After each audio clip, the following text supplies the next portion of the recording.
বিসমিল্লাহির রহমানির রহিম। আজকের এই মোটরসাইকেল নির্বাচনী জনসভা সম্মানিত সভাপতি আমার শ্রদ্ধেয় স্যার মুজিবুর রহমান এবং আজকে যাকে ঘিরে এই নির্বাচনী জনসভা জনসমিতিতে পরিণত হয়েছেন সেই প্রার্থী আমাদের হারুন রশিদ হাওলাদার ভাই।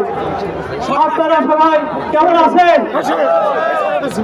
আজকে থেকে আমাদের নির্বাচনের দিন পর্যন্ত পাহারা দিতে হবে, পাহারা মহল্লায় মহল্লায়, নিজের ঘরে ঘরে। কেউ কোনো পাহারার মুক্ত থাকবেন না, কারণ জানেন আপনারা কারো টাকা নিয়ে নেমেছে। গতকালকে যে এখানে জনসভা করেছে তার জনসভাটি দেখেছেন, সেই বক্তৃতা আপনারা শুনেছেন। উল্টাপাল্টা কথাবার্তা বলে, তার সাথে সবাই উল্টাপাল্টা লোক আছে।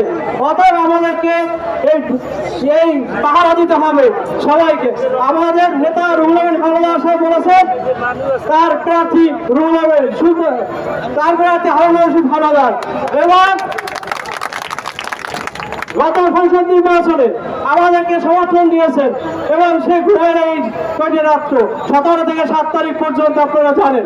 তা আমরা জাতীয় পার্টির ঐক্যবদ্ধ আছি এবং আপনাদের নিয়ে মোটরসাইকেল বিজয় করবো 9 তারিখে ইনশাআল্লাহ। সবাইকে ধন্যবাদ। আসসালামু আলাইকুম।